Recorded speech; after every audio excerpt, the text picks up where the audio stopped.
What's up, wrestling fans? How you guys doing today? There's so much wrestling news and so much to talk about, it's almost unbelievable, kind of. In fact, part of me doesn't want to talk about some of it to save it for out of nowhere on Thursday night. But tonight is AEW review, so I will be live after AEW for that. But, boom, huge video released. If you haven't seen it, go watch it. I'll link it down below. Ladies and gentlemen, EC3, the man that built the Free the Narrative lifestyle at this point. It's a lifestyle. It's a freeing. It's a new beginning for some. It's a creation for others. It's so much. It's whatever you need it to be. It's whatever you want it to be. But the fact of the matter is, it is effective. It is real. And it right now is taking the wrestling world by storm. You're talking about free your narrative. You look what it did to Matt Cardona. You guys know that a year ago, I sat here and I made fun of him. I said, what is this guy going to do after coming from WWE, the toy figures, the Miz-like softiness? Nobody knows what Matt Cardona is. He should rename himself to Biff Raiden, something that sounds cool. And I said that for a reason. The reason is because I had a perspective and a perception of this man that he was a bit silly and a bit soft. And he was coming from WWE, the place that some people don't speak of. But the fact of the matter is, the minute he stepped in there with EC3, and if you didn't watch Free the Narrative on Vimeo, use coupon code Cronin. I don't know if that still works, but you can still watch it and buy it on Vimeo. You guys love wrestling. You have to watch this because this is interesting. So the fact of the matter is, right after that, Cardona goes off on a just hailstorm of hardcore matches, of being relevant, of being a badass, and it all started by freeing the narrative with EC3, guys. I mean, listen, a lot of people said, where's this going to go? Where's this going to lead to? This is your patient zero as far as I'm concerned. But so many other people, hey, they were never anything in wrestling, and now they're learning to be something. They're becoming something because of EC3. But now, guys, the monster among men, Adam Shear, formerly Braun Strowman, apparently has knocked at the door of EC3. There's so much more. Go watch the video. This is going to be big, man. This is a guy who was hindered creative-wise, hindered by bad decision-making, led astray by the wrong people in his ear, doing the wrong things. You talk about cashing in Money in the Bank the wrong way. You talk about several other huge, gigantic mistakes.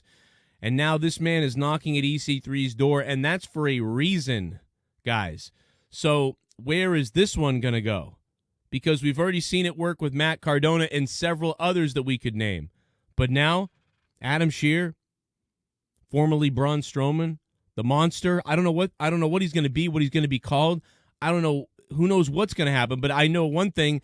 It starts by freeing your narrative and controlling your narrative.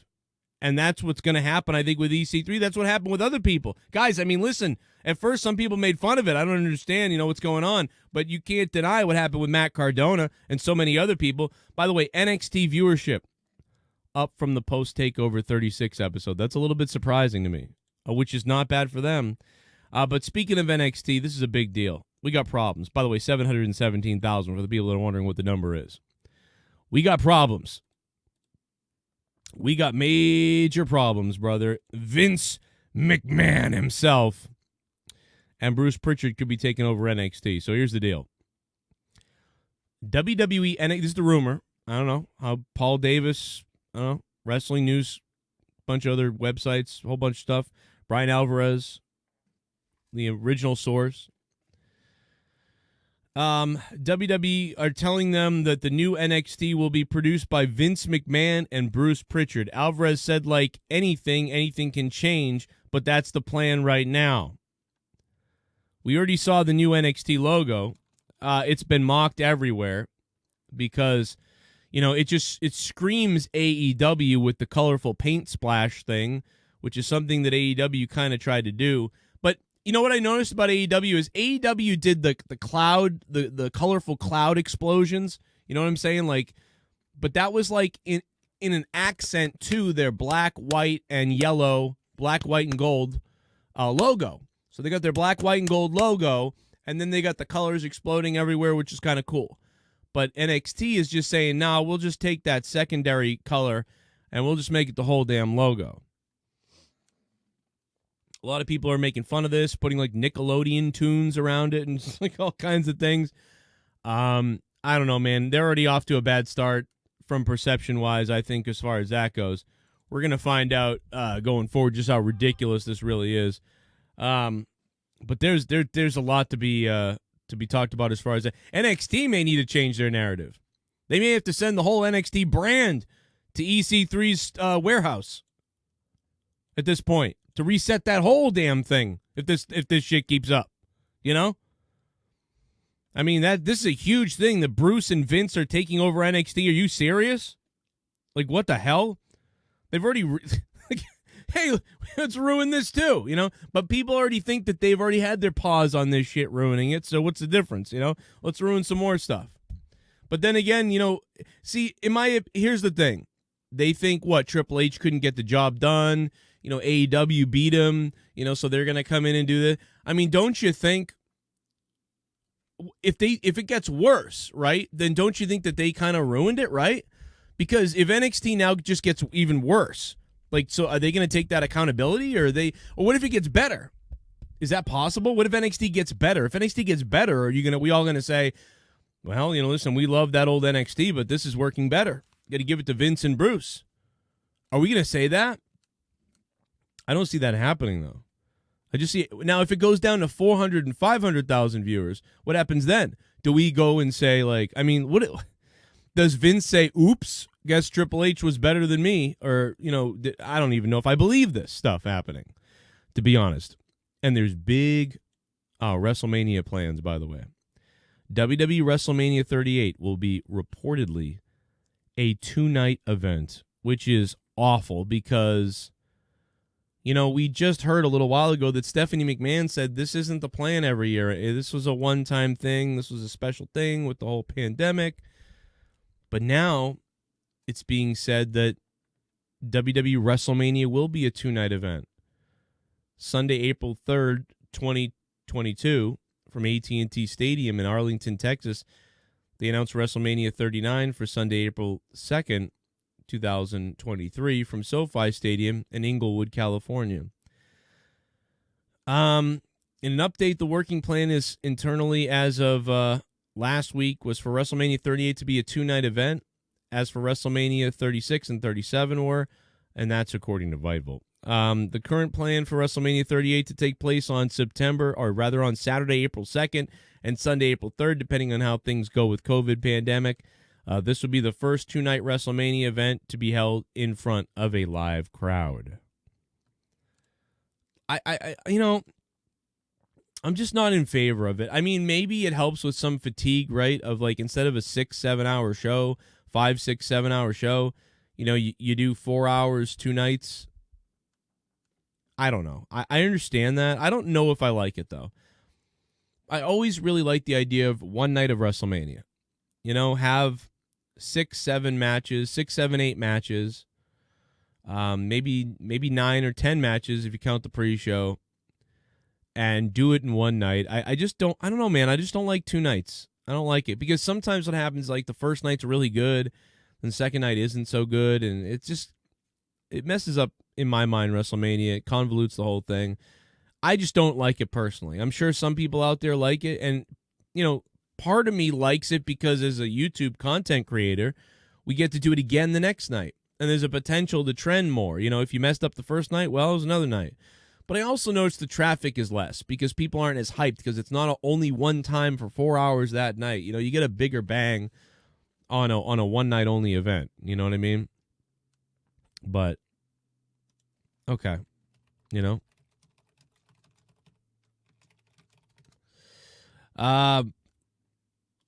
Yeah, I really don't. That's about all I got to say about that. You know, and I hope you guys leave your opinions in the chat down below. We'll see what's up. CM Punk on why AJ Lee won't be returning to wrestling. I don't know, but I'm sure she's doing well in her own career and life. She doesn't need to return back to wrestling. And I feel bad that, you know, she's, you know, people just kind of pester about her now because he's back. I'm sure they knew that was going to happen, and get it out there now and say, listen, she ain't coming back. Relax. You know, just, I don't care. When if she ever comes back, then cool. But otherwise, I'm like, people harassing her all over the place.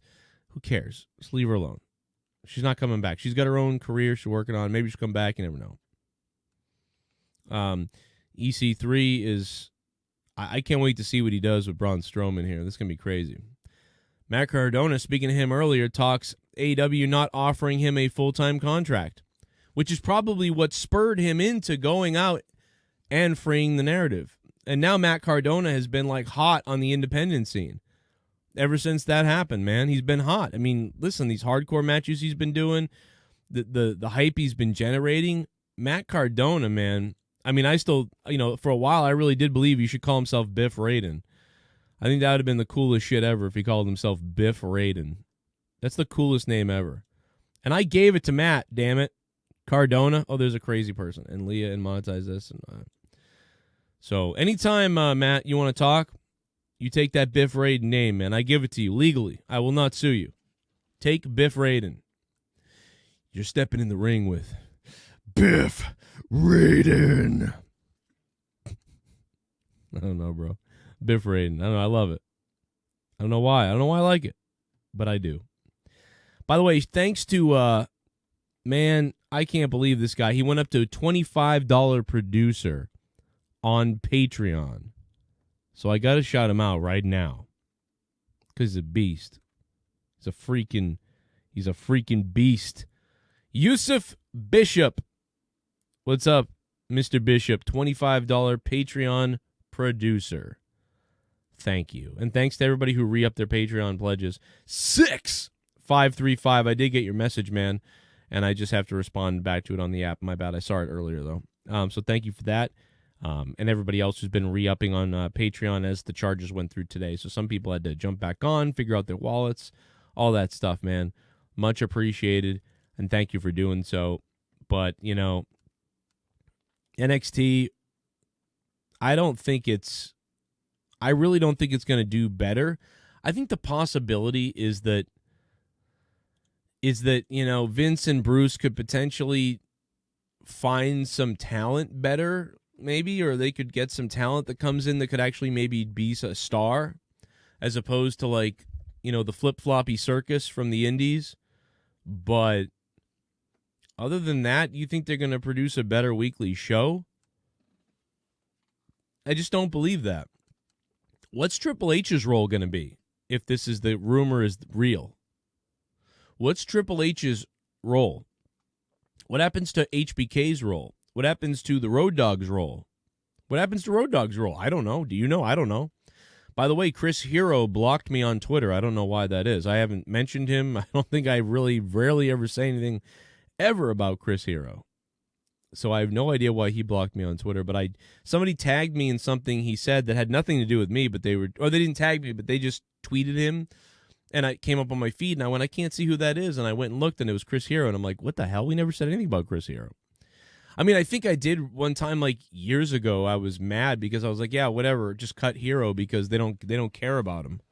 I think I said something like that, they don't care about Chris Hero. I cared about Chris Hero. But I don't know. Yeah, I have no idea what that's about. It's very weird. It's like when X-Pac blocked me, and I'm like, X-Pac? What the hell? I met him in real life once, and he was awesome, and we were cool, and he was cool with me, it seemed like. I mean, maybe Road Dogg told him, hey, block that guy.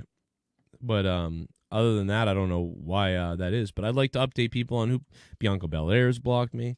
I don't know why she blocked me either. That's another one that's a mystery. Since I've been supporting Bianca Belair since day one in NXT, when I saw her gimmick and thought it was good. Then I thought she was pretty good in the ring, and she'd be good on the main roster. So I have no idea, man, why people block, but it happens all the time, and that's about it. I'm trying to think of any other thing I want to spout out and say, and I really think that I dried up, man. I think I drained it up. That sounds really weird and gross, but somebody tweeted NXT is dying. I mean, they're in trouble right now, no doubt. This is different, and I'm hoping that something changes. This is all wrong, maybe. I don't know. They could certainly use me on commentary instead of Vic Joseph, Nosferatu himself. But, they won't do that probably. So, I'm just going to always bring it up. I'll never not bring it up, man, because all I want to do is call wrestling. That's what I feel like I was born to do. That's what I love doing. That's what excites me the most about anything in the world ever, so I'm always going to bring it up. That's how much I love it. I love it so much. I am going to die having not done enough of what I love, but that's okay, because this is the other thing I love, which is doing a podcast or radio or talking about things, and this is really what I love, to be honest. But that is the frosting on the cake part of it that I like really molest over. You know what I mean? And yes, I did say that because I feel like I am. I'm like, just give me the mic. Give me the mic. Come on, just give me the mic. Obsessed. Obsessed. Give me the mic.